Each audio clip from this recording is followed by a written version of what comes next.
Okay, let's continue. तो देखो, basically कल का हमारा लेक्चर जो है बहुत इंपॉर्टेंट था। हमने कल सारे एंजाइम्स ख़त्म किए थे जो भी हम जो है रिकम्बिनेंट डीएनए टेक्नोलॉजी में लगते, और उसके बाद हमारा टॉपिक था that was basically cloning vectors. So cloning vectors क्या थे? क्लोनिंग वेक्टर्स सिंपली ये डबल स्टैंडर्ड डीएनए मॉलिक्यूल्स थे। वो क्या करते थे? एक तो वो हमारे लिए डिजायर्ड जीन कैरी करते थे। जो हमारा डिजायर्ड जीन था, जो हमने निकाला था एक ऑर्गेनिज्म से, एक तो ये उसको हमारे लिए क्या करते हैं, एक तो ये उसको हमारे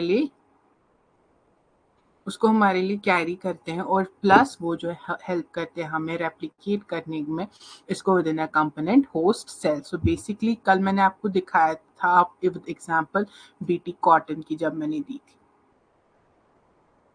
जब मैंने आपको कहा था कि जब हम बीटी कॉटन में जो है बीटी टॉक्सिन इंट्रोड्यूस करते हैं,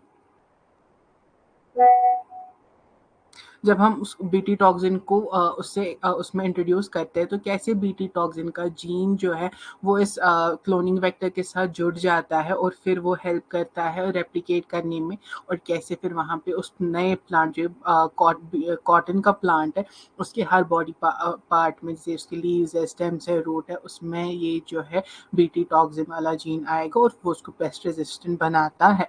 was that all clear to you Deepika? Was that clear, और मैं उस चीज को इलेबरेट करके रिवाइज कर रहा हूँ? क्या वो पूरा क्लियर था?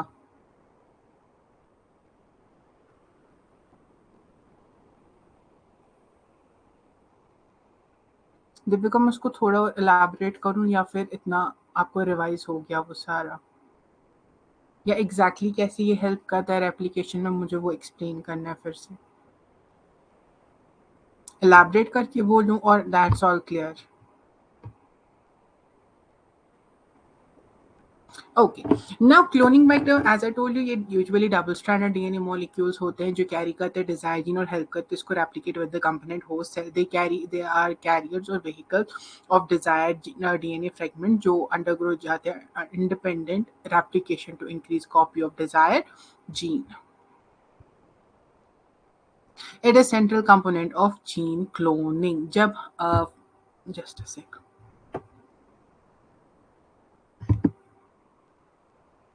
देखो यार, फॉर एग्जाम्पल ये अब हमारा डिजायर्ड हो या हमारा होस्ट सेल है, मानो होस्ट सेल कोई भी हमारी बैक्टीरिया, फॉर एग्जाम्पल इकोलाई। अब क्या किया हमने, या कोई भी प्लांट का एम्ब्रियो है, अब क्या किया मैंने, इस प्लांट एम्ब्रियो में मैंने इसमें cloning vector for example plasmid डाल दिया, और उस प्लाज्मिड के अंदर हमारा डिजायर्ड जीन प्रेजेंट है। जो बीटी टॉक्सिन हमारा डिजायर जीन है, वो बीटी टॉक्सिन इसके अंदर प्रेजेंट है, और अब हमने इसको किसके अंदर डाला, होस्ट सेल। अब ये क्या करेगा, प्लाज्मिड, ये प्लाज्मिड क्या करेगा, जो इस प्लाज्मिड डीएनए की अपनी ओआरआई साइट है, ये उसको यूटिलाइज करके क्या करेगा, ये रैप जो ही ये होस्ट सेल के अंदर गया, ये क्या करेगा, ये रैपिडली मल्टीप्लाई करने की कोशिश करेगा। ये बेसिकली जो प्लाज्मिड्स होते हैं, जो ही हम उसको होस्ट सेल के अंदर इंट्रोड्यूस करते, ये रैपिडली मल्टीप्लाई करता है, और विद इन फ्यू मिनट से अपनी लाखों कॉपीज बनाता है, जिसकी वजह से क्या होता है कि हमें हमारा डिजायर प्रोडक्ट लार्ज क्वांटिटी में मिलता है। सो बेसिकली जब कोई ऑर्गन, जब प्लाज्मिड इसके अंदर जाके खुद को रैपिडली मल्टीप्लाई करेगा, अपनी डिफरेंट कॉपीज बनाएगा, तो बेसिकली हम उसको कॉपी नंबर बोलते हैं। What we call that, copy number. या जब कोई ऑर्गन या कोई भी सेल या कोई भी डिजायर्ड जीन या कोई भी ऑर्गेनिज्म अपनी रैपिड मल्टीप्लिकेशन के थ्रू अपनी लार्ज नंबर ऑफ कॉपीज बनाता है, तो उसको हम क्लोनिंग कहते हैं। तो बेसिकली यहाँ पे क्या बोलते हैं, यही कहता है कि ये जो क्लोनिंग वेक्टर है, ये सेंट्रल कंपोनेंट है ऑफ जीन क्लोनिंग प्रोसेस। क्यों? क्योंकि इसी की वजह से जो है हम जो एबल होते हैं हमारे डिजायर जीन की नंबर ऑफ कॉपीज बनाने में। क्यों? क्योंकि जो ये डिजायर जीन है, इसमें अपना ओआरआई साइट नहीं होता है, याद रखना है। क्योंकि जब हम for example this is a double standard DNA, मानो ये यही बीटा जीन है, या ये बीटी टॉक्सिन वाला जीन है, जिससे हमने क्या एक्सट्रैक्ट किया था, बीटी टॉक्सिन वाला प्रोटीन।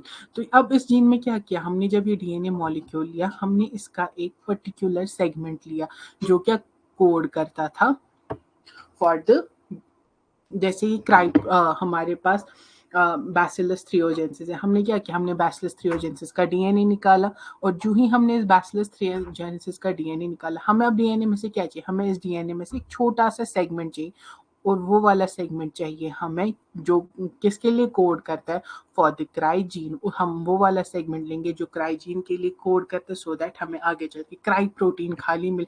अब हमने मत पूरा डीएनए मॉलिक्यूल लिया, क्यों, क्योंकि हमें बस खाली इतना सेगमेंट जरूरत था, और जब हमने इतना सा सेगमेंट इसका निकाला, तो इस सेगमेंट में जो है अपनी ओरिजिन ऑफ रेप्लिकेशन साइट होगी नहीं। सो अब प्रॉब्लम हमारे लिए क्या थी कि हम इसको कैसे रेप्लिकेट कराएंगे। सो हमने इसको इंसर्ट किया था इस प्लाज्मिड के अंदर जो है क्लोनिंग वेक्टर है, और फिर इसी प्लाज्मिड की ओआरएस साइट हमने यूज की थी, सो दैट ये रैपिडली इसको मल्टीप्लाई कर सके, और जो हमारा ऑर्गन है, जो हमारा जो डिज़ायर होस्ट है, उसकी हर बॉडी पार्ट में, हर ऑर्गन में हमें हमारा डिज़ायर जीन मिले।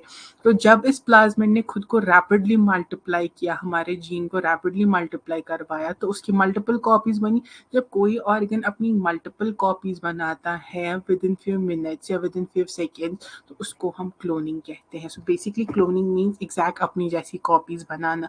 और इस क्लोनिंग में कौन हेल्प करता है, इस क्लोनिंग में ऑब्वियसली हेल्प करते हैं हमारा प्लाज्मिड। क्यों, क्योंकि हम उसी प्लाज्मिड की ओआरआई साइट यूज करते हैं रेप्लिकेशन के लिए। हर एक डीएनए पे डिफरेंट डिफरेंट साइट्स होती है जो डिफरेंट जीन्स के लिए कोड करती है, और हर डीएनए में ओआरआई साइट प्रेजेंट होती है, जिसको हम ओरिजिन ऑफ रेप्लिकेशन कहते हैं। और वो क्या करती है, वो ओआरआई साइट जो है वो डीएनए को हेल्प करती है रेप्लिकेशन में। जब सेल साइकिल होता है, जब डीएनए अपना कंटेंट डबल करता है, सो दैट जो इक्वल डॉटर सेल्स हो, उन इक्वली डॉटर सेल्स में कोई जेनेटिक मटेरियल क्या मिले, सेम। तो उस टाइम पे उस डीएनए की हेल्प यही ओरिजिन ऑफ रेप्लिकेशन साइट करते हैं। वो इस डीएनए को एग्जैक्टली हेल्प करते हैं अपनी सेम कॉपीज बनाने में, सो दैट एक डॉटर सेल को भी सेम जेनेटिक मटेरियल मिले और दूसरी डॉटर सेल को भी सेम जेनेटिक मटेरियल मिले। और इसी ओआरआई साइट को हम यूज करते हैं हमारे बायोटेक्नोलॉजी में। हम ये प्लाज्मिड्स की ओआरआई साइट यूज करते हैं, सो दैट ये एग्जैक्ट कॉपी इसकी बना सके, और उस एग्जैक्ट कॉपी को हम क्लोन कहते हैं, और उस प्रोसेस को हम क्लोनिंग कहते हैं। And this cloning vector is the central component of the gene cloning process. Insertion of the desired gene is carried out by treating the vector and the foreign DNA with the restriction enzyme that carries the same overhangs, then ligates in the fragments together with the help of a DNA ligase. और जैसा मैंने आप लोगों को कल भी बोला था कि जो ये डिजायर जीन होता है, इसको हम वेक्टर के साथ ट्रीट करते हैं और फॉरेन डीएनए उसमें इंट्रोड्यूस करते हैं with the help of restriction enzyme. For example ये हमारा क्लोनिंग वेक्टर है, हमने इसको जिस रेस्ट्रिक्शन एंडोन्यूक्लियस के साथ कट किया, उसी रेस्ट्रिक्शन एंडोन्यूक्लियस से हम अपना क्या करते हैं, हम अपना डिजायर जीन भी कट करते हैं, सो दैट ये एग्जैक्टली एक दूसरे में फिट हो जाए, जस्ट लाइक लॉक इन की।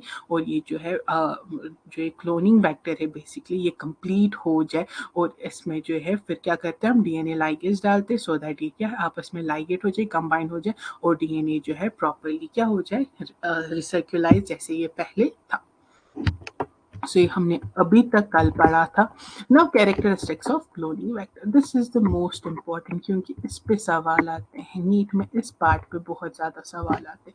अब अगर मैं कैरेक्टरिस्टिक्स ऑफ क्लोनिंग वेक्टर्स की बात करूँ, अब हम कैसे क्लोनिंग वेक्टर्स को बेसिकली चूज करेंगे हमारे बायोटेक्नोलॉजिकल प्रोसेसेस के लिए। सबसे पहले जो क्लोनिंग वेक्टर हम चूज करेंगे, उसमें जो खास बात होनी चाहिए, that is it should have ORI site, जिसको हम ओरिजिन ऑफ रेप्लिकेशन भी कहते हैं, which make it self-replicating unit and thereby helps in replication of desired gene। जैसा मैंने कल कहा था, कल का लेक्चर, अभी का लेक्चर आप याद करो, मैंने कहा था कि इस प्लाज्मिड के अंदर या इस क्लोनिंग वेक्टर के अंदर क्या प्रेजेंट होती है, अपनी ORI site, origin of replication site होती है, जिसकी वजह से ये सेल्फ रेप्लिकेटिंग यूनिट बन जाता है। दैट मीन्स ये खुद को खुद ही रेप्लिकेट करता है, इसको किसी और चीज़ की ज़रूरत नहीं पड़ती। फॉर एग्जाम्पल, जब हमने प्लाज्मिड निकाला, अब हमने इसमें क्या किया, हमने इस प्लाज्मिड में हमारा जीन ऑफ इंटरेस्ट जो है वो लाइगेट किया, ठीक है। I am making it with another colour. अब हमने इसमें अपना डिजायर्ड जीन जो है लाइगेट किया। अब क्या किया, हम ये प्लाज्मिड को उठाएंगे और इसको हम अपने होस्ट से, मानो कोई भी बैक्टीरियल सेल या कोई भी होस्ट सेल, फॉर एग्जांपल यहाँ पे मैं एक बैक्टीरियल सेल ले रही हूँ, फॉर एग्जांपल इकोलाई। अब हमने इसको इसमें इंट्रोड्यूस किया। अब ये क्या करेगा यहाँ पे, अब ऑब्वियसली इस इकोलाई का अपना जेनेटिक मटेरियल भी प्रेजेंट होगा, इसका अपना प्रोक्रोमोसोम प्रेजेंट होगा। तो ये प्लाज्मिड क्या करेगा, ये इस प्रोक्रोमोसोम से जुड़ने के बगैर खुद को क्या कराएगा, मल्टीप्लाई। क्यों? क्योंकि इसमें अपनी ORI साइट प्रेजेंट होगी। अदरवाइज अगर इसमें अपनी ORI साइट प्रेजेंट नहीं होगी, इसको इस प्रोक्रोमोसोम के साथ जुड़ना पड़ेगा और फिर यही प्रोक्रोमोसोम की ORI साइट इसको रेप्लिकेट कराएगी और वो बहुत ही लेंथी प्रोसेस होगा और उस लेंथी प्रोसेस की वजह से इसके रेप्लिकेशन नंबर पे भी असर पड़ेगा। ये खुद को उतनी ज़्यादा जल्दी से रेप्लिकेट नहीं कर पाएगा जितना ये इंडिपेंडेंटली करता है। इसीलिए हमें वो क्लोनिंग वेक्टर हमेशा चूज करना चाहिए जिसकी अपनी ORI साइट प्रेजेंट हो, जो उसको सेल्फ डिपेंडेंट बनाए और ये इजीली खुद को रेप्लिकेट कर सके within the host cell, so that हमारे डिजायर्ड जीन की मल्टीपल कॉपी जल्दी से जल्दी मिल जाए। It should process rop site repressor of primer.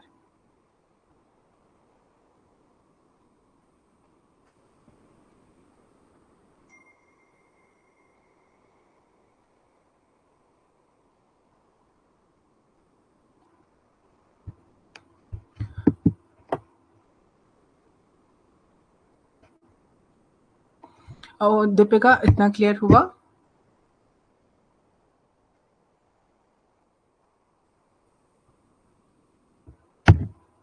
Deepika, clear हुआ इतना? ORI साइट तक सारा क्लियर हुआ? Okay, now we will come to the ROP side. Just a sec. अब ROP साइट क्या है? रिप्रेसर ऑफ प्राइमर इसको कहते हैं, जो हमारा सेलेक्ट।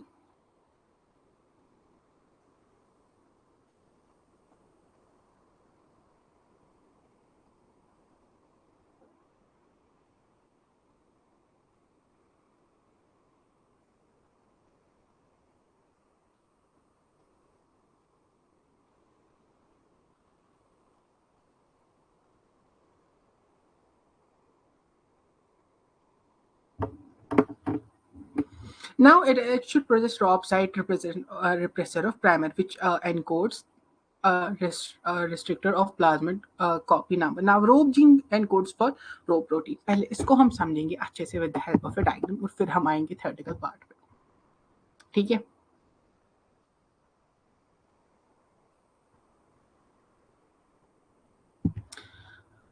हम इसको पहले समझेंगे एक अच्छी सी डायग्राम। देखो अब क्या होता है। सबसे पहले हम समझेंगे ये ORI ये ROP साइट क्या होती है और copy number. As I told you, copy number क्या होता है? कॉपी नंबर बेसिकली ये हम इंक्लूड करते हैं ये नंबर ऑफ कॉपीज एक प्लाज्मिड जो है वो कितनी बनाएगा within the host cell. इसको हम ये खुद को कितना ज्यादा मल्टीप्लाई करेगा within a minute in a host है, उसको हम कॉपी नंबर कहते हैं। ये आगे डेफिनेशन आपको आ जाएगी, so you don't have to get into this, but फिलहाल के लिए इतना याद रखो कि कॉपी नंबर सिंपली होता है कि ये प्लाज्मिड को जब हम होस्ट सेल के अंदर इंट्रोड्यूस करेंगे तो ये खुद की कितनी कॉपीज बना सकता है within a minute in a host cell. So basically जब हमने अब इसको आराम से देखो, for example again this is a plasmid, ठीक है? ये एक प्लाज्मिड है, डबल स्ट्रैंडर्ड DNA है। अब इस प्लाज्मिड ने क्या किया? इसमें हमने अपना जीन ऑफ इंटरेस्ट जो है वो लाइगेट किया। अभी तक हमने जेनेटिक प्रोसेस में इतना तो देख लिया कि हम कैसे इसको लाइगेट करते हैं। अब जो ही हमने इसको लाइगेट किया तो अब मैंने क्या किया? अब मैंने इस को जो है प्लाज्मिड को इंट्रोड्यूस किया इनटू अ होस्ट सेल। एक बैक्टीरिया के अंदर मैंने इसको डाला, मान लो ये बैक्टीरिया इकोलाई है और ये हमारा प्लाज्मिड है और ये हमारा जीन ऑफ इंटरेस्ट है। अब क्या होगा? जो ही मैं इस प्लाज्मिड को इस बैक्टीरिया के अंदर डालूंगी, ये प्लाज्मिड जो ही इसके अंदर जाएगा ये वहां पे अपनी मल्टीपल कॉपीज बनाना शुरू करेगा। ये प्लाज्मिड क्या करेगा? ये अपनी मल्टीपल कॉपीज बनाना शुरू करेगा। ये रैपिडली जो है खुद को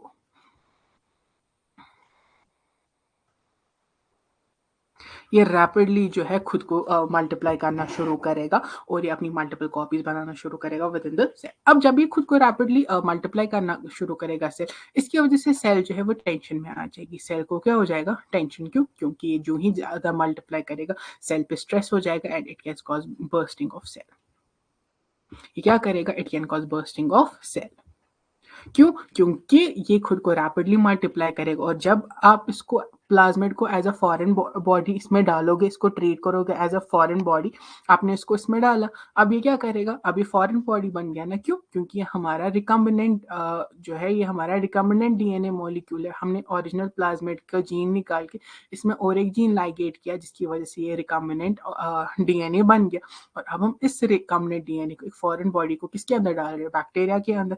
अब बैक्टीरिया के अंदर जो ही ये फॉरेन बॉडी गई, ये इसके लिए एक फॉरेन डीएनए, तो इसने क्या किया, जो ही ये इसके अंदर रैपिडली मल्टीप्लाई करने की कोशिश करेगा, तो इसकी वजह से सेल जो है वो टेंशन में आ जाएगी and it can cause bursting of cell. अब इस चीज को प्रिवेंट करने के लिए रॉपसाइड जो है वो हमारी हेल्प करती है। रॉपसाइड क्या करती है? हमारी हेल्प। कैसे हेल्प करती है?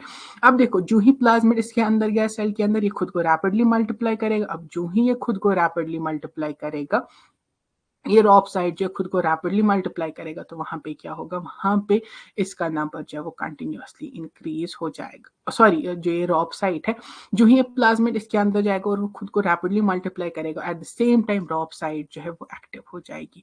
जो इस प्लाज्मिड के ऊपर जो है, ये रॉपसाइड, प्लाज्मिड के ऊपर जो रॉपसाइड है, ये क्या हो जाएगी? एक्टिव। अब प्लाज्मिड के ऊपर पहले क्या था? प्लाज्मिड के ऊपर पहले ओवरआई साइट थी, जो उसको हेल्प करती थी रैपिड मल्टीप्लिकेशन की। अब इसी प्लाज्मिड के ऊपर जो है और एक साइट है, जिसको हम रॉप साइट कहते हैं। और ये रॉप साइट क्या करता है? ये इसके कॉपी नंबर को मेंटेन रखता है, ये इसके कॉपी नंबर को मेंटेन रखता है, सो दैट ये कॉपी जो है रैपिडली फास्ट करे, लेकिन इसका कॉपी नंबर जो है वो एग्जैक्टली सेम हो, जितना इससे ये cell at a particular time पे कर सके, और सेल को भी कोई प्रॉब्लम ना, और हमें हमारा डिजायर्ड जीन जो है एट अ पर्टिकुलर पॉइंट मिल जाए। बेसिकली रॉपसाइट क्या करता है कि जो ही ये एक्टिवेट हो जाता है, ये एक प्रोटीन बनाता है, जिसको हम ये बेसिकली कोड करता है for a rop gene, for a gene, जिसको हम रॉप जीन कहते हैं। और रॉप जीन जो है वहाँ पे प्रोटीन बनाते हैं, जिसको हम रॉप प्रोटीन कहते हैं। और ये रॉप प्रोटीन जो बेसिकली ये मेंटेन करता है इस प्लाज्मिड की कॉपी नंबर्स, और ये प्लाज्मिड को फास्ट मल्टीप्लाई करने देता नहीं है, ये इसको एक मॉडर्न मीडियम स्पीड पर रेप्लिकेट कराता है, जिसकी वजह से जो हमारे डिजायर ने, एक तो वो सेल जो इस बैक्टीरिया की सेल के साथ ही डिवाइड करता है, और हमें हमारा डिजायर जीन या हमारा जो ये बैक्टीरियल सेल्स है, इसकी नंबर ऑफ कॉपी जो है वो एग्जैक्टली सेम मिलती है, जितनी की बैक्टीरिया की होती है, और इस बैक्टीरिया को भी कोई प्रॉब्लम होती नहीं है। So now is this rop side clear? अब बस एक बार इसका थियोरेटिकल पार्ट भी देख लेते हैं।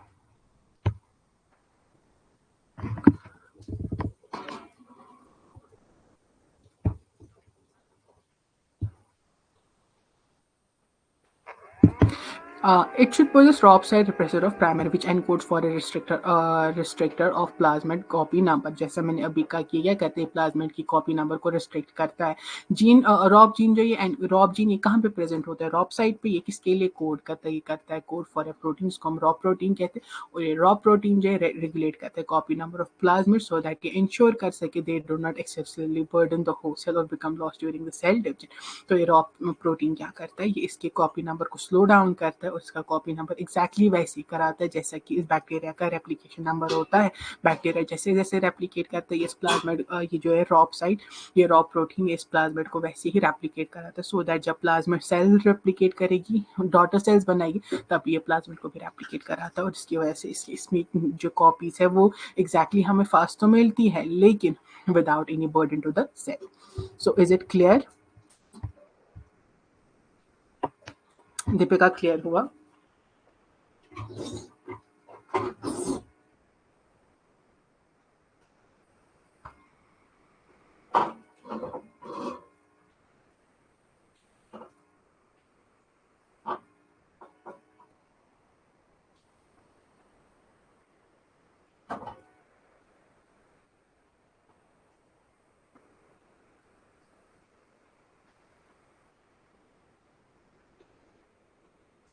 Okay.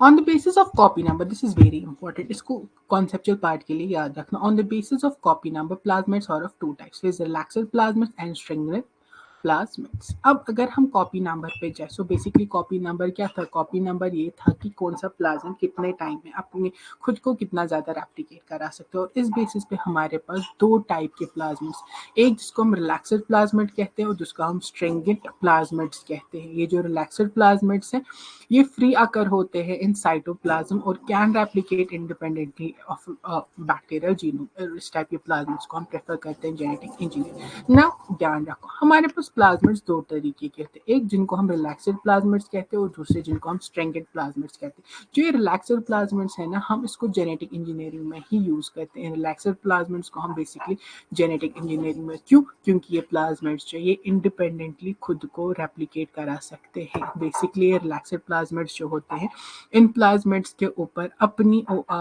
ORI साइट जो है वो प्रेजेंट होती है, जिसकी वजह से ये इंडिपेंडेंटली खुद को रेप्लिकेट कराते हैं। जैसे जिन प्लाज्मिड्स की मैं अभी तक बात करी थी वो बेसिकली सारे रिलैक्सड प्लाज्मिड्स होते हैं। क्यों? क्योंकि इन पे अपनी origin of replication site present होती है जो इनको फास्ट रेप्लिकेशन में हेल्प करती है। लेकिन जो स्टिंगेंट प्लाज्मिड्स होते हैं इनके ऊपर जो है ORI साइट क्या होती है? एब्सेंट। इनमें origin of replication site absent होती है, जिसकी वजह से खुद को रेप्लिकेट नहीं कर पाते। अब ये कैसे रेप्लिकेट करते हैं? ये क्या करते हैं? ये जो होस्ट सेल है उसके जीनोम के साथ, उसके जैसे for example this is a bacterial cell. अब इस बैक्टीरिया का अपना प्रोक्रोमोसोम है और इसके अंदर हमने प्लाज्मिड डाला जिसके अंदर हमारा डिजायर्ड जीन है। अब ये प्लाज्मिड क्या करेगा? ये इस बैक्टीरिया के प्रोक्रोमोसोम के साथ अटैच हो जाता है और फिर ये इस बैक्टीरिया के सेल का क्या यूज करता है? इस बैक्टीरिया सेल की ORI साइट यूज करता है खुद की रेप्लिकेशन के लिए। और जैसे जैसे बैक्टीरिया रेप्लिकेट करता है ये प्लाज्मिड भी रेप्लिकेट करता है, जिसकी वजह से इनका कॉपी नंबर क्या हो जाता है? लेस। और इसी वजह से हम इसको जो है बायोटेक्नोलॉजिकल प्रोसेसेस में यूज नहीं करते। क्यों? क्योंकि इनमें अपनी ORI साइट प्रेजेंट नहीं होती, जिसकी वजह से इन्हें बैक्टीरियल सेल के जो प्रोक्रोमोसोम होता है उसके जीनोम के साथ अटैच होना पड़ता है और उनकी जो है ORI साइट यूज करनी पड़ती है खुद को रेप्लिकेट करने के लिए, जिसकी वजह से एक तो इनके रेप्लिकेशन में टाइम लगता है और इनका रेप्लिकेशन नंबर या कॉपी नंबर वो क्या है? लेस। यहाँ पे डायग्रामेटिक वेव भी है स्ट्रिंगेंट प्लाज्मिड्स का। देखो ये प्लाज्मिड है, ये मानो ये एक बैक्टीरियल सेल है, कोई भी bacterial cell, for example E coli है। अब क्या किया हमने हमने इस प्लाज्मिड में अपना डिजायर जीन इंट्रोड्यूस कराया। हमने इस प्लाज्मिड के अंदर अपना डिजायर जीन इंट्रोड्यूस कराया और इसी प्लाज्मिड को हमने कहाँ डाला? इस प्लाज्मिड को हमने डाला इनटू दिस होस्ट सेल। इस प्लाज्मिड को डाला हमने इनटू द होस्ट सेल। अब ये होस्ट सेल बैक्टीरिया है, कोई भी अभी बैक्टीरिया का जीनोम है, तो ये क्या करते हैं? प्लाज्मिड को इंटीग्रेट करता है into this desire genome, into this desire gene. ये क्या करता है? प्लाज्मिड ये इस क्रोमोसोम के अंदर खुद को ये प्लाज्मिड क्या करते हैं? खुद को इंटीग्रेट करता है इसके प्रोक्रोमोसोम के साथ, इस बैक्टीरिया के प्रोक्रोमोसोम के साथ। और फिर जो ही ये बैक्टीरियल सेल डिवाइड होती है, दो डॉटर सेल्स में डिवाइड होती है, तो ये प्लाज्मिड भी जो है डिवाइड होता है इसके प्रोक्रोमोसोम के साथ और इवेंचुअली बन जाती है टू इंडिपेंडेंट डॉटर सेल। जब ये सेल साइकिल खत्म होता है तब यहाँ पे दो इंडिपेंडेंट डॉटर सेल्स क्रिएट होती है और फिर जो ही ये सेल्स इंडिपेंडेंटली क्रिएट हुई तो ये प्लाज्मिड जो है इसके साथ जो है वो खुद को सेपरेट करता है। So this is how stagnant plasmids work. ये क्या करते हैं? ये खुद को इंटीग्रेट करते हैं होस्ट सेल के DNA के साथ और फिर जो ही होस्ट सेल का जेनेटिक मटेरियल रेप्लिकेट होता है ड्यूरिंग द सेल साइकिल तो उसी के साथ ये प्लाज्मिड भी रेप्लिकेट होता है और इवेंचुअली जब ये इंडिपेंडेंट दो डॉटर सेल्स में डिवाइड होता है तो ये प्लाज्मिड खुद को सेपरेट कर लेता है इस जीनोम के साथ। और दिस इज द रीजन कि इनका कॉपी नंबर लो आता है और इसको हम यूज नहीं करते हैं इन द DNA रेप्लिकेशन या RDTA रिकम्बिनेंट DNA टेक्नोलॉजी। इतना क्लियर हुआ?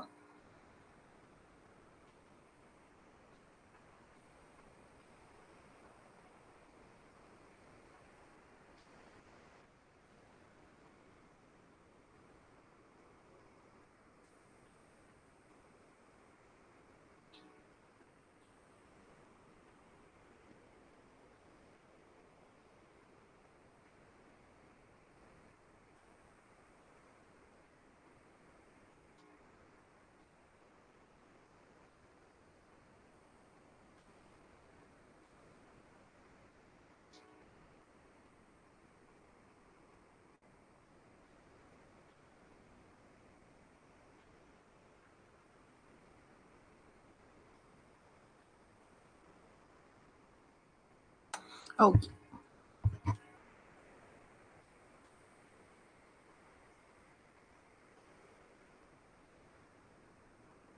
Now it should possess recognition site. अब जो तीसरी प्रॉपर्टी इस क्लोनिंग वेक्टर की होनी चाहिए, that is it should process recognization site. इसमें जो प्रॉपर रिकॉग्नाइजेशन साइट्स होनी चाहिए और क्लोनिंग साइट्स और restriction site, but there should be only one restriction और recognization site for a particular restriction endonuclease. Presence of more than one restriction site for a particular restriction endonuclease will generate several fragment, it will destroy the cloning vector. अब restriction sites क्या होती हैं, how they help us इन इस cloning vector में restriction sites.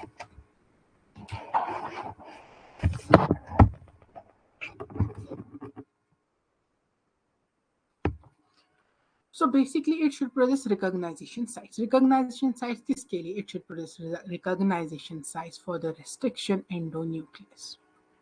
As आप remember करो दीपिका, हमने पढ़ा था कि जो ये जो रिस्ट्रिक्शन एंडोन्यूक्लियसेस ये किससे हमने एक्सट्रैक्ट किए थे? बैक्टीरिया से। रिमेंबर दैट टॉपिक जब दैट लेक्चर जब हमने कहा था कि पहली बारी बैक्टीरिया से जो है हमने इन को जो है इनको जो एक्सट्रैक्ट किया था, ये क्या करते थे? ये बेसिकली बैक्टीरिया, जैसे आज जो बैक्टीरिया था हमारे पास, उनको हेल्प करते थे, उनको प्रिवेंट करते थे फ्रॉम द बैक्टीरियोफॉजिस की इन्फेक्शन से उनको प्रिवेंट करते थे, और फिर वहीं से इनको जो एक्सट्रैक्ट किया गया था। अब ये जो रेस्ट्रिक्शन एंडोन्यूक्लियस है, ऑब्वियसली जब ये बैक्टीरिया से एक्सट्रैक्ट हुआ है, दैट मीन्स इनकी जो है रिकॉग्निशन साइट्स, इनकी जो है रिकॉग्नाइजेशन साइट्स जो है वो प्रेजेंट है within the cloning vector. For example एक क्लोनिंग वेक्टर है, तो हमें ऐसा क्लोनिंग वेक्टर चूज करना है जिसके पास हर एक रेस्ट्रिक्शन एंडोन्यूक्लियस के लिए एक साइट होनी चाहिए, बट उस रेस्ट्रिक्शन एंडोन्यूक्लियस के रिलेटेड उस पर एक ही साइट होनी चाहिए। फॉर एग्जाम्पल मान लो ये हमारा इकोलाई, ये एक बैक्टीरिया है इकोलाई, ठीक है। अब ये हमारा एक क्लोनिंग वेक्टर है। फॉर एग्जाम्पल ये हमारे पास प्लाज्मिड है। अब प्लाज्मिड ने क्या किया? अब प्लाज्मिड को क्या किया हमने? अब प्लाज्मिड के अंदर हमें क्या करना है? हमें हमारा जीन ऑफ इंटरेस्ट जो है वो लाइगेट करना है। जीन ऑफ इंटरेस्ट लाइगेट करने के बाद ही हमारा ये रिकॉम्बिनेंट प्लाज्मिड बनेगा, जिसको हम हमारा रिकॉम्बिनेंट ऑर्गेनिज्म बनेगा, जिसको हम अपने होस्ट सेल के अंदर लाइगेट करेंगे। बट इस क्लोनिंग वेक्टर की और एक खास बात होनी चाहिए कि इसके पास जो है हर एक रेस्ट्रिक्शन एंडोन्यूक्लियस के लिए एटलीस्ट एक रिकॉग्नाइजेशन साइट होनी चाहिए, उससे ज़्यादा नहीं होनी चाहिए। फॉर एग्जाम्पल ये जो है ये प्लाज्मिड है, अब इस प्लाज्मिड के अंदर मुझे अपना जीन जो है वो इंसर्ट करना है। For example this is a gene, इसको मुझे इसके अंदर इंसर्ट करना है।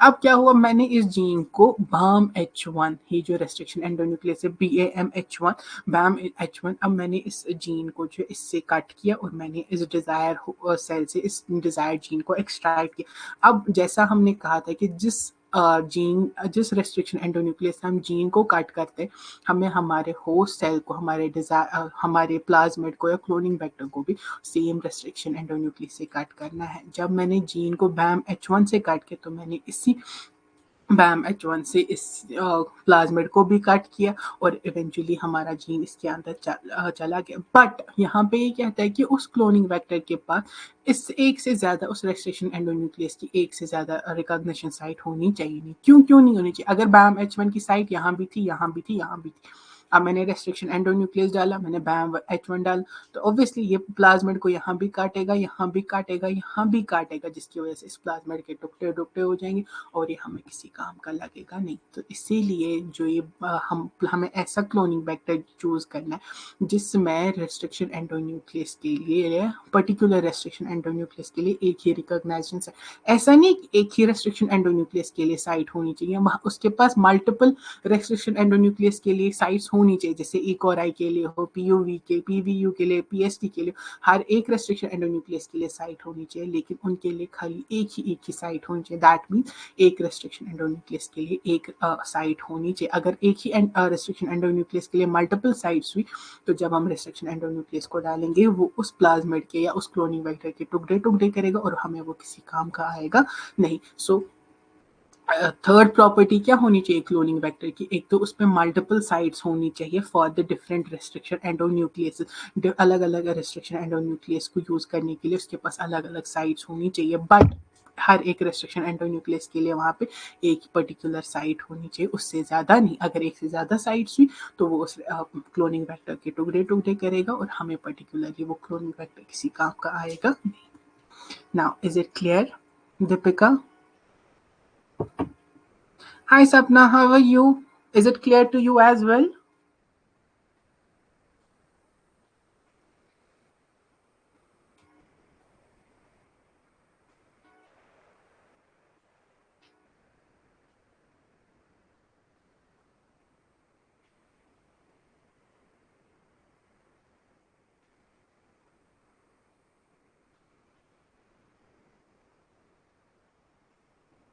Okay.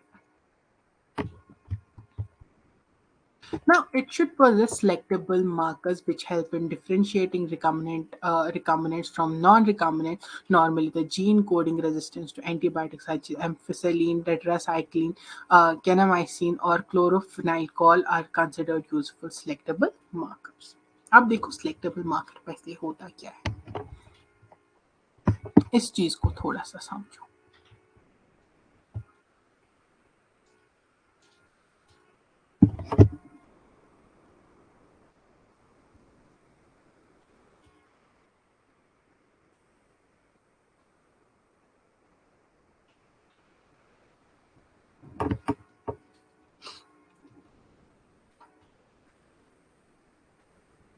देखो अभी तक हमने क्या किया, हमने प्लाज्मिड लाया, एंजाइम्स की मदद से प्लाज्मिड को काट किया, प्लाज्मिड से हमने को काट किया, हमने वहाँ पे जीन ऑफ इंटरेस्ट अपना लाइगेट कराया और हमने अपना रिकम्बिनेंट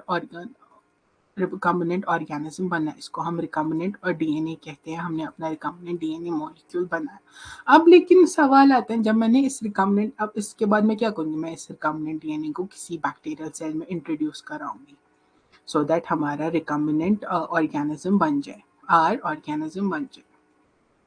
और इस प्रोसेस को हम क्या कहते हैं, रिकम्बिनेंट डीएनए टेक्नोलॉजी, जिसकी मदद से हम क्या कहते हैं, हम किसी ऑर्गेनिज्म में मॉडिफिकेशन लाते हैं। हम एक ऑर्गेनिज्म का जीन दूसरे ऑर्गेनिज्म में डालते हैं और फिर उसको इवेंचुअली मॉडिफाई करते हैं। अब मैंने क्या किया, मैंने प्लाज्मिड निकाला, प्लाज्मिड को कट किया रेस्ट्रिक्शन एंडोन्यूक्लियस से, फिर डीएनए लाइगेज लाइज की वजह से मैंने दूसरा जीन जो है इसके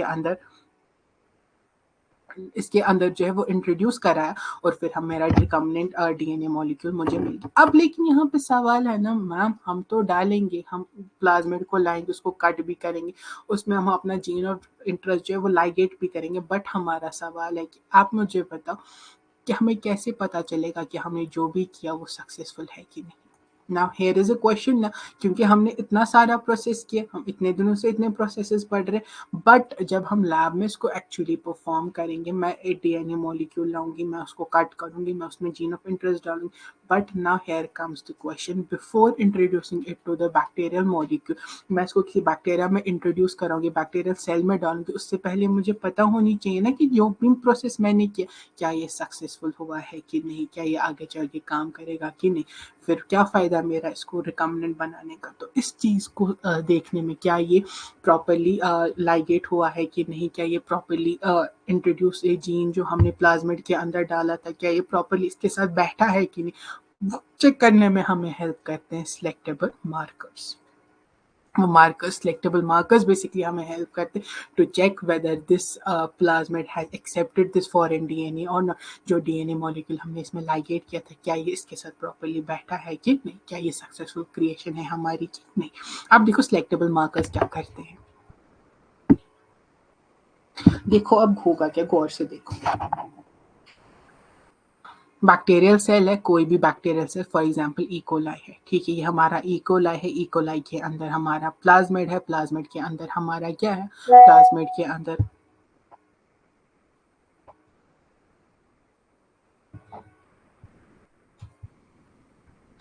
प्लाज्मिड के अंदर जो है, प्लाज्मिड के अंदर क्या, प्लाज्मिड के अंदर हमारा जीन ऑफ इंटरेस्ट है जो हमने लाइगेट कराया था इसके अंदर, ठीक है ना, और ये बना हमारा रिकम्बिनेंट डीएनए मॉलिक्यूल। अब यहाँ पे रिकम्बिनेंट डीएनए मॉलिक्यूल ये हमारा बना। अब क्या होगा, अब इस रिकम्बिनेंट डीएनए मॉलिक्यूल में मैं क्या करूंगी, अब इस रिकम्बिनेंट डीएनए मॉलिक्यूल को गौर से देखो, क्या इस रिकम्बिनेंट डीएनए मॉलिक्यूल में एम्फिसिलिन टेट्रा रेजिस्टेंट जीन नहीं होगा? क्या इसमें एम्फिसिलिन रेजिस्टेंट जीन नहीं होगा जो इस बेसिकली इस मॉलिक्यूल को इस सॉरी प्लाज्मिड को प्रिवेंट करेगा from the infection of ampicillin? इसमें टेट्रा रेजिस्टेंट जीन भी होगा जो उसको प्रिवेंट करेगा इसके इन्फेक्शन से ना। अब मैं क्या करूंगी, मैं इस प्लाज्मिड को डालूंगी एक कल्चर में, मैं इसको एक डालूंगी कल्चर मीडिया में, मैं इसको एक कल्चर मीडिया में डालूंगी। मैं इसको एक एम्फिसेलिन जो बैक्टीरिया है वो क्या करता है, वो इन्फेक्शन करता है किसको, बैक्टीरिया को। एम्फिसेलिन जो है ये एक बैक्टीरिया सॉरी एक वायरस है जो इन्फेक्शन करता है बैक्टीरिया को। मैं इस पानी में इस कल्चर में इसी एम्फिसेलिन को डालूंगी। ठीक है, मैंने इस एम्फिसेलिन को डाला। अगर और फिर इसी कल्चर मीडिया में मैं किसको डालूंगी, मैं इस प्लाज्मिड को डालूंगी। अगर यहाँ पे ये इस मीडिया में इस प्लाज्मिड ने क्या की, रैपिड मल्टीप्लिकेशन, तो वहां पे जो है हमारा सक्सेसफुल नहीं हुआ है। क्यों? क्योंकि वहां पे एम्फिसेलिन जो है रेजिस्टेंट जीन अभी काम कर रहा है। अगर क्योंकि देखो यहाँ पे क्या होगा, बेसिकली जब मैंने इस प्लाज्मिड को कट किया, मैंने इसमें दूसरा डीएनए डाला। जब मैंने इस प्लाज्मिड के अंदर दूसरा डीएनए डाला, मानो फॉर एग्जांपल मैंने इस प्लाज्मिड को रेस्ट्रिक्शन एंडोन्यूक्लियस जैसे एम्फिसेलिन 1 से काटा, ठीक है। अब मैंने उसको इससे काटा। अब देखो, अब ये एम्फिसेलिन क्या करेगी, एक पर्टिकुलर साइट पे इसको कट करेगा ना, जहां पे इसका कोडिंग प्रेजेंट होगी, इसको उस पर्टिकुलर साइट पे कट करेगा। और जो ही इसने इस पर्टिकुलर साइट पे इसको कट किया, क्या ये अब एम्फिसेलिन रेजिस्टेंट जीन वहां पे काम करेगा? नहीं। क्यों? क्योंकि इसको हमने बीच में कट किया और हमने इसमें लाइगेट किया कोई और अलग डीएनए। अब जब ये एम्फिसेलिन रेजिस्टेंट जीन जो है आपस में कट हो गए, सेपरेट हो गए, क्या ये अब काम करेंगे? क्या ये इस बैक्टीरिया को रेजिस्टेंस देंगे अगेंस्ट द इन्फेक्शन? नहीं देंगे। क्यों? क्योंकि हमने इसको कट किया और इसके बिटवीन हमने एक नया फॉरेन डीएनए लाइगेट किया जो किसी और चीज के लिए कोड कर रहा है, और जिसकी वजह से अगर अब इस बैक्टीरिया को इन्फेक्शन होगा एम्फिसेलिन से, तो ये उधर उसको प्रिवेंट कर पाएगा नहीं। ये सीधे बैक्टीरिया क्या मर जाएगा, ये इकोलाई सेल मर जाएगी। लेकिन अगर अब क्या होगा, अगर हमने इकोलाई को इन्फेक्शन में डाला, इकोलाई ने वहां पे काम किया, उसने रैपिड मल्टीप्लिकेशन किया, उसने सेल को प्रिवेंट किया फ्रॉम द इन्फेक्शन, तो तब जाके हम कहेंगे कि नहीं, ये जो हमारा जीन ऑफ इंटरेस्ट है वो इसमें प्रॉपरली लाइगेट हुआ नहीं है। क्यों? क्योंकि ये सेल को अभी भी इन्फेक्शन से बचा रहा है। लेकिन अगर हमने इस कल्चर मीडिया में इकोलाई को डाला और इकोलाई की डेथ हुई, तो तब जाके हम कहेंगे कि जो हमारा ये जो हमारा जीन ऑफ इंटरेस्ट जो हमने इसमें डाला है वो कम्प्लीटली सक्सेसफुल है। क्यों? क्योंकि इसने इस इकोलाई को इन्फेक्शन से प्रिवेंशन नहीं की। तो इस चीज़ को हम क्या कहते हैं, सिलेक्टेबल मार्कर। सिलेक्टेबल मार्कर्स क्यों? क्योंकि सिलेक्टेबल मार्कर्स जो है बेसिकली ये जीन्स होते हैं जहाँ पे हम रेस्ट्रिक्शन एंडोन्यूक्लियस से इस प्लाज्मिड को काटते हैं, डीएनए मॉलिक्यूल को काटते हैं, और फिर वहाँ पे जो है हम नया जीन इंट्रोड्यूस करते हैं, जिसकी वजह से जो पुराना जीन जहाँ पे हमने इस डीएनए को कट किया था वो फंक्शन नहीं करता। क्यों? क्योंकि उसके ऑलरेडी 2 टुकड़े हो गए थे, उसके जीनोम्स जो है वो सेपरेट हो गए और उसके बाद वो प्रॉपर्ली काम करता नहीं। और वंस दिस प्रॉब्लम अकर्स, ये प्रॉब्लम हो जाती है कि जो सिलेक्टेबल मार्कर्स है वो जो ये जीन है पुराने जीन वो काम नहीं करते, तो हम इसको चेक करते हैं एक कल्चर मीडिया में। हम क्या करते हैं, हम एक कल्चर मीडिया में हम पहले देखते हैं कि हमने प्लाज्मिड को किस पर्टिकुलर साइट पे काटा, जिस रेस्ट्रिक्शन एंडोन्यूक्लियस से काटा, और फिर क्या करते हैं, हम उस पर्टिकुलर जीन के रेजिस्टेंस के अकॉर्डिंग इसको इन्फेक्शन देते हैं। अगर ये बैक्टीरियल सेल उस जीन से उस इन्फेक्शन से खुद को प्रिवेंट कर पाती, खुद को मल्टीप्लाई कर पाती, तो हम कहते हैं कि नहीं जी, हमारा ये जो सारा प्रोसेस है वो फेल हो गया। लेकिन अगर इस कल्चर मीडिया में आते ही सेल मर जाती है, वो खुद को रेजिस्ट नहीं कर पाती इस इन्फेक्शन से, तो वहाँ पे हम कहते हैं कि ये जो सेल जो है बेसिकली ये सेल जो है ये हमारा ये प्रोसेस जो है वो सक्सेसफुल हो गया है। तो इस प्रोसेस को हम किससे चेक करते हैं कि हमारा ये सारा जो है वो सक्सेसफुल हुआ है कि नहीं, उसको हम जो है वो चेक करते हैं विद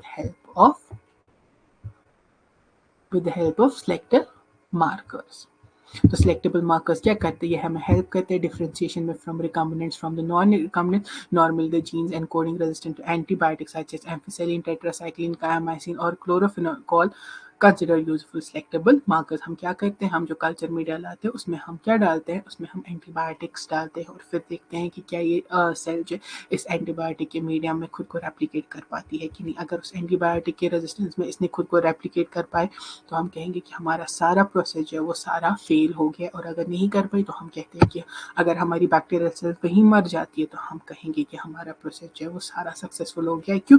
क्योंकि हम पर्टिकुलरली उसके उस पर्टिकुलर जीन के साथ छेड़खानी करते हैं। हम उस पर्टिकुलर जीन को उस प्रोसेस को हम जीन एक्टिवेशन कहते हैं, इंसर्शन एक्टिवेशन कहते हैं, जिसमें हम एक जीन को कट करके उसमें दूसरा जीन इंट्रोड्यूस करते हैं। यहाँ पे ध्यान रखो ये प्लाज्मिड था, प्लाज्मिड पहले पूरा था, हमने क्या किया, रेस्ट्रिक्शन एंडोन्यूक्लियस डाला और प्लाज्मिड को कट किया। अब जहाँ पे हमने प्लाज्मिड को कट किया, फॉर एग्जाम्पल मानो वहाँ पे एम्फिसेलिन जो है रेजिस्टेंट जीन था, अब ये एम्फिसेलिन रेजिस्टेंट जीन हो गया तो कट हो गया, तो ये क्या बन जाता है, हम कहते हैं, हम इसको इंसर्शन एक्टिवेशन कहते हैं। हमने इसको कट किया और यहाँ पे हमने एक नया जीन जो है इंट्रोड्यूस करा। इसको मैं डिफरेंट कलर से दिखाती हूँ।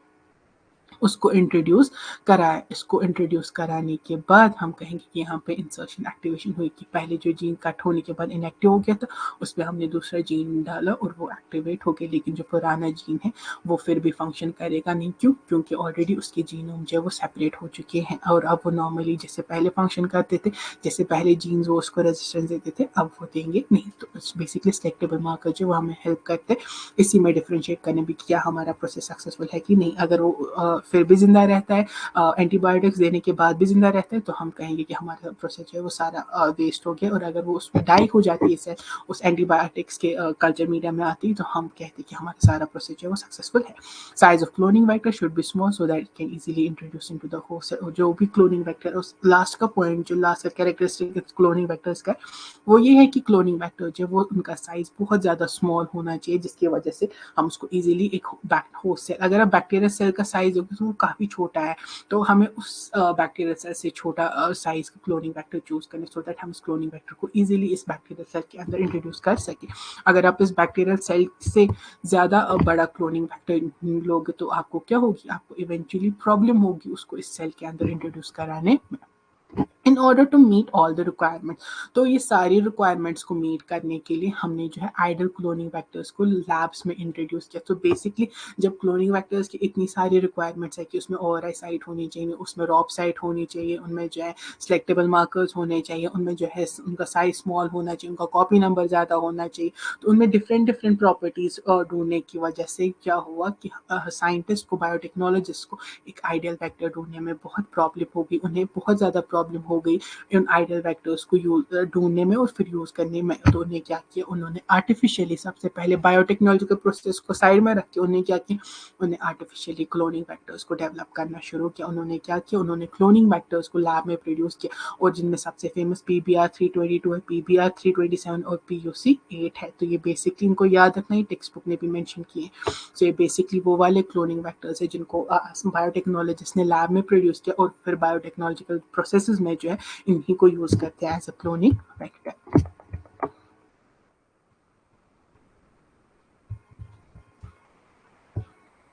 Is it clear everyone?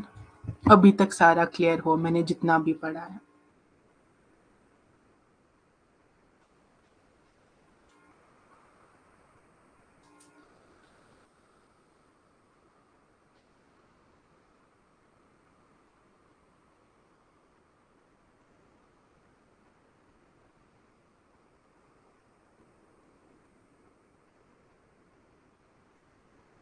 सपना सारा क्लियर हुआ आपको?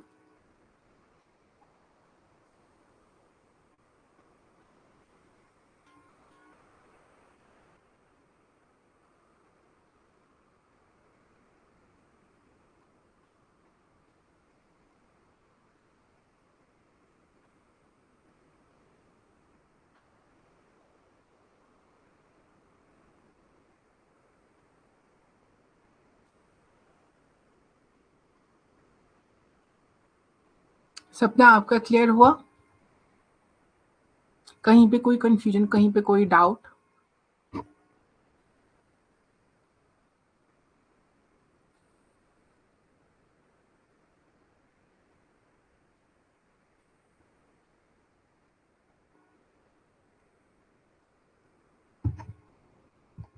ओके,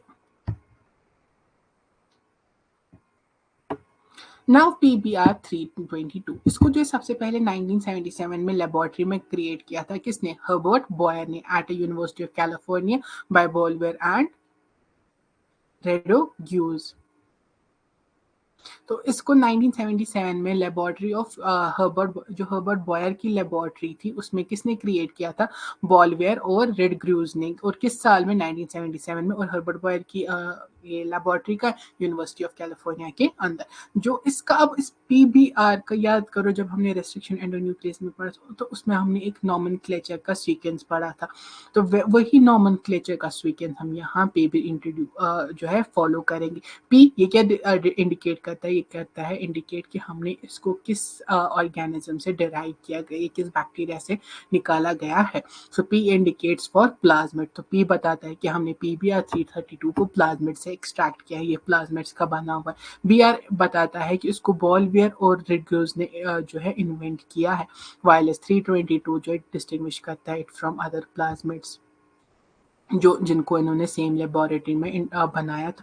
तो बेसिकली पी क्या है? ये बताता है कि हमने इसको किस ऑर्गेनिज्म या किस बैक्टीरिया से एक्सट्रैक्ट किया है। BR जो ये बताता है कि किस साइंटिस्ट ने इसको बेसिकली इन्वेंट किया है, इसको एक्सट्रैक्ट किया है, लेबोरेटरी में किसने बनाया। और 322 जो ये बेसिकली इसको इन्होंने एक नंबर दिया जिसकी वजह से बाकी प्लाज्मिड जो सेम लेबोरेटरी में बनाए गए हैं उनसे डिफ्रेंशिएट कर सके। जैसे लेबोरेटरी में इनकी लेबोरेटरी में 325 बना है, 327 बना है, 328 बना है, तो उनसे इनको डिफ्रेंशिएट करने के लिए अलग अलग नंबर्स दिए गए, जैसे सीरियल नंबर्स क्लासरूम में स्टूडेंट्स को दिए जाते हैं। नाउ PBR 322 ये कंटेन करता है। अब इस PBR 322 में क्या क्या है? इसमें 4,361 बेस पेयर्स, जो नाइट्रोजनस बेस पेयर्स है वो कितनी है? 4,361। इसमें एक ORI साइट है, इसमें रॉप साइट है, इसमें सिलेक्टेबल मार्कर्स प्रेजेंट है in the form of ampicillin resistant gene, इसमें टेट्रासाइक्लिन रेजिस्टेंट जीन के लिए भी जो है जगह प्रेजेंट है। सो दैट मीन जब ये PBR 322 को लैब में इन्होंने क्रिएट किया, सबसे पहले जब इन्होंने इसको प्लाज्मिड से एक्सट्रैक्ट किया तो इन्होंने क्या किया? इन्होंने इसके अंदर कितने सारे बेस पेयर्स डाले? इसके अंदर जो है 4,361 base pairs in the form of adenine, guanine, cytosine, thymine. तो इसमें कितने बेस पेयर्स है? 4,361। और इसमें जो एक रॉप साइड भी है, इसमें एक ORI साइड भी है, और इसमें जो सिलेक्टेबल मार्कर साइड भी प्रेजेंट है इन द फॉर्म ऑफ, इसमें एम्फिसिलिन और टेट्रा रेजिस्टेंट जीन, इसमें एम्फिसिलिन रेजिस्टेंट जीन भी प्रेजेंट है, उसमें टेट्रासाइक्लिन रेजिस्टेंट जीन भी प्रेजेंट है। तो बेसिकली इनको जो जो फीचर्स अपने क्लोनिंग वेक्टर में चाहिए थे, इन्होंने आर्टिफिशियली वो सारे जो है एक नॉर्मल प्लाज्मिड के अंदर डाले, सो दैट उसमें जो है इसको हम इजीली जो है बायोटेक्नोलॉजिकल प्रोसेसेस में यूज कर सकें। और इसी क्लोनिंग वेक्टर के अंदर कितनी रिकॉग्निशन साइट्स? इसमें 40 रिकॉग्निशन साइट्स है, क्लोनिंग साइट्स है 11। और वो किधर किधर है? 11 टेट्रासाइक्लिन रेजिस्टेंट जीन के अंदर और 6 एम्फिसिलिन रेजिस्टेंट जीन के अंदर है। इसका कॉपी नंबर 15 है इन ट्रांसफॉर्मर सेल। जब हम इस प्लाज्मिड को किसी भी सेल के अंदर डालेंगे, रिकॉम्बिनेंट सेल के अंदर डालेंगे, तो इसका copy number 15, that means 1 minute में अपनी 15 कॉपीज बनाता है। और वेक्टर जो है comprises DNA derived from 3 different naturally occurring plasmids। और इसका जो DNA है, जो इस क्लोनिंग वेक्टर का DNA है, उसको 3 नेचुरली अकरिंग प्लाज्मिड्स के DNA जोड़कर बनाया गया है। जैसे एम्फिसिलिन टेट्रारेजिस्टेंट जीन, उसको प्लाज्मिड SRSF2124 इकोलाई से निकाला गया है। जो टेट्रासाइक्लिन रेजिस्टेंट जीन है उसको PSC101 प्लाज्मिड से निकाला गया। और वो प्लाज्मिड कहाँ से मिला है इनको? सैल्मोनेला से। इसमें ORI जीन जो प्रेजेंट है उसको PMB1 प्लाज्मिड यानी इकोलाई से निकाला गया है। बेसिकली ये जो प्लाज्मिड्स है इसको इकोलाई से निकाला गया, इस PSCE101 को सैल्मोनेला से निकाला गया, और PMB1 को इकोलाई से निकाला गया। और फिर इनके प्लाज्मिड से, इस प्लाज्मिड से क्या किया गया? एम्फिसिलिन रेजिस्टेंट जीन निकाला गया, इस प्लाज्मिड से टेट्रासाइक्लिन रेजिस्टेंट जीन निकाला गया, और इस प्लाज्मिड से ORS जीन निकाला गया। और फिर इन तीनों जीन्स को मिला के जो उन्होंने आर्टिफिशियली PBR 322 बनाया। सो दिस इज हाउ इन्होंने जो है PBR 332 को लैब में जो है क्रिएट किया। So this is the diagrammatic wave of PBR 332। इसमें टेट्रासाइक्लिन रेजिस्टेंट जीन भी प्रेजेंट, इसमें रॉप साइड भी, इसमें ORS साइड भी, इसमें जो है सिलेक्टेबल मार्कर्स की भी साइट है, और इसमें रेस्ट्रिक्शन एंडोन्यूक्लियस की भी साइट प्रेजेंट है। Now, different type of cloning vectors are plasmids, bacteriophores, cosmids, phosmids.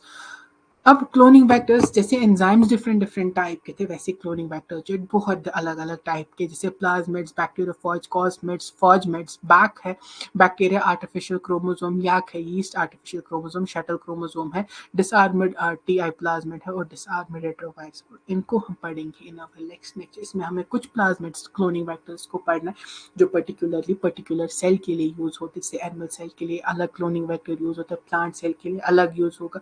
अगर आप बैक्टीरियल सेल को यूज कर रहे हो तो बैक्टीरियल सेल के लिए अलग होगा, अगर यीस्ट सेल है तो यीस्ट सेल के लिए अलग, फंजी सेल के लिए है तो फंजी सेल के लिए अलग। तो अलग अलग सेल्स के लिए अलग अलग क्लोनिंग वेक्टर्स लगते हैं, जिनकी वजह से हम क्या कर पाते हैं, हम अपना डीएनए लाइगेट कर पाते हैं within the host cell और फिर वो वहाँ पे उसकी हेल्प करते हैं कॉपीज बनाने में भी। So this was all for today. अभी तक सारा क्लियर हुआ? दीपिका, सपना, अभी तक मैंने जितना भी पढ़ाया क्या सारा क्लियर हुआ?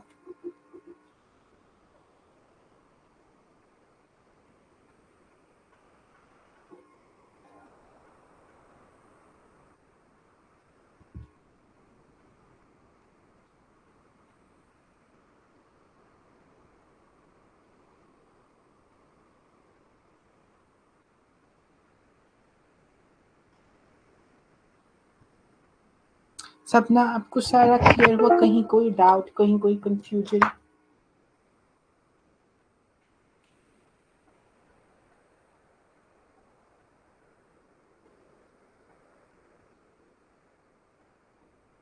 Okay, so this was all for today. I hope आप लोगों को सारा बायोटेक्नोलॉजी समझ आ गया होगा और इसी के साथ हमारा 40% लाइक 50-60% बायोटेक्नोलॉजी खत्म हुआ। अब इसमें हमारा थोड़ा सा पार्ट रहता है, थोड़ा सा एक क्लोनिंग वेक्टर रहता है और फिर बायोटेक्नोलॉजिकल प्रोसेसेस है, जिसमें हम एग्जैक्टली देखेंगे कि किस किस मेथड से हम इस प्लाज्मिड को इंट्रोड्यूस करेंगे इनटू द होस्ट सेल, कौन से मेथड्स है जिससे हम प्लाज्मिड्स को जो सॉरी इस जीन को एक्सट्रैक्ट करते हैं और फिर उसको इंट्रोड्यूस करते हैं इनटू द होस्ट सेल, और फिर कैसे होस्ट सेल से हमें हमारा जीन ऑफ इंटरेस्ट सॉरी हमारा प्रोडक्ट हासिल होता है इन द लार्जर क्वांटिटी। बस वो प्रोसेसेस पढ़ने हैं और उसके बाद हमारा बायोटेक्नोलॉजी खत्म। But I am hoping Deepika and सपना आप लोग जो है इस चैप्टर के नोट साथ साथ बना रहे हो। दीपिका, आई एम श्योर आप इसके शॉर्ट नोट साथ साथ बना रहे हो और आप इसको रिवाइज भी कर रहे हो।